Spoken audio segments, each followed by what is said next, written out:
26 તારીખના દિવસે યોજનાર સ્થાનિક સ્વરાજની ચૂંટણીને લઈને રાજકોટ શહેર પોલીસ દ્વારા તમામ પ્રકારની તૈયારીઓ કરી લેવામાં આવેલ છે. આંકડાઓની વાત કરીએ તો સૌથી પહેલા પોલિંગ સ્ટેશન લોકેશન રાજકોટ શહેરમાં જે સ્થાનિક સ્વરાજની ચૂંટણી માટે થયેલા છે એ કુલ 543 જેવા છે. 543 પોલિંગ સ્ટેશન લોકેશન પૈકી 4 પોલિંગ સ્ટેશન લોકેશન જે છે હાઈપર સેન્સિટિવ છે. 141 પોલિંગ સ્ટેશન લોકેશન જે છે સેન્સિટિવ છે અને બાકીના જે પીએસએલ છે એ નોર્મલ છે.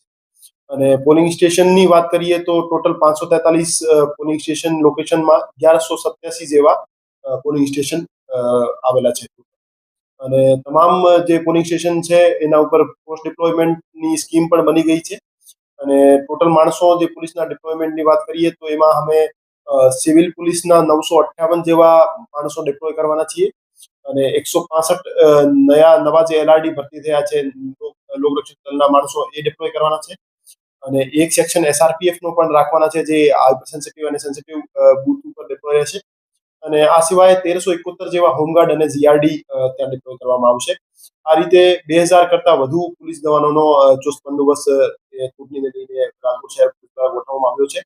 અને ચૂંટણીને લઈને કામગીરીની વાત કરીએ તો પ્રોહિબિશન અને જુગારની બદીને નેસ્તનાબૂદ કરવા માટે જે લિસ્ટેડ બુટલેગર્સ લિસ્ટેડ જુગારીયા છે એના ઉપર લગાતાર રેડો કરવામાં આવી રહી છે. અને આ રેડ્સ દરમિયાન પ્રોહિબિશનમાં 280 કરતા વધારે કેસીસ અમે દાખલ કર્યા છે જે દેશી દારૂના છે. આની સાથે સાથે 90 જેવા કેસીસ ઇંગ્લિશ દારૂના અમે દાખલ કર્યા છે. અને ટોટલ વાત કરીએ તો 70 લાખ કરતા વધારે કિંમતનો દારૂ આચારસંહિતા દરમિયાન પકડવામાં આવેલ છે. અને જુગારની વાત કરીએ તો 78 જેવા કેસીસ જેમાં 173 જેવા આરોપી છે એ જુગારના કેસીસ કરીને અમે જેલ હવાલે કર્યા છે. આ સિવાય અટકાયતી પગલાંની કામગીરી પણ જોરશોરથી ચાલી રહી છે. તમામ પોલીસ સ્ટેશનમાં અટકાયતી પગલાં જેવા બીએનએસએસની વેરિયસ સેક્શન્સ, પ્રોહિબિશનની સેક્શન 93 અને પાસા તડીપાર જેવી કાર્યવાહીઓ ચાલુ છે.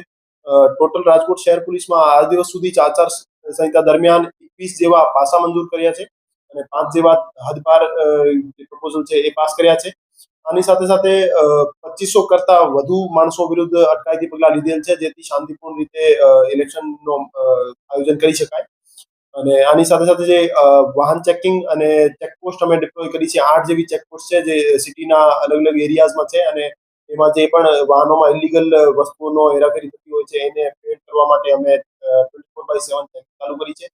અને આ સિવાય સંવેદનશીલ અને અતિ સંવેદનશીલ એરિયા છે ત્યાં એરિયા ડોમિનેશન માટે અમે ફૂટ પેટ્રોલિંગ અને ફ્લેગ માર્ચ પણ આયોજિત કરી છે. અને તમામ જે હથિયાર ધારક લાયસન્સ ધારક હથિયાર હતા એ અમે રાજકોટ શહેરમાં જમા લીધેલ છે જેને મુક્તિ પાત્રતા એને મુક્તિ આપવામાં આવેલ છે. તો એ રીતે રાજકોટ શહેર પોલીસ દ્વારા શાંતિપૂર્ણ અને નિષ્પક્ષ રીતે ચુનાવનું આયોજન થાય એની માટેની પૂર્ણ તૈયારીઓ પૂરી કરી લેવામાં આવેલ છે અને અમે કોન્ફિડન્ટ છીએ કે અમે શાંતિપૂર્ણ રીતે ચૂંટણીનું આયોજન કરીશું. ઓવરઓલ ચૂંટણીનો સુપરવિઝન માનનીય સીપી સર બ્રજેશકુમાર ઝા સરનો રહેશે. આની સાથે સાથે ચૈતન્ય મંડલિક સર જે એડિશનલ સીપી સર છે એ પણ સુપરવાઇઝ કરશે.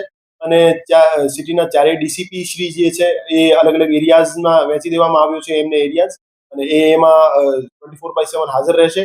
અને આની સાથે સાથે સિટીના જે એસીપી છે એ દરેક પોલીસ સ્ટેશન વાઇઝ એમને અલોકેટ કરી દેવામાં આવેલ છે અને એ ત્યાંની દરેક એક્ટિવિટી ઉપર વોચ રાખશે અને પોલીસને યોગ્ય માર્ગદર્શન આપશે.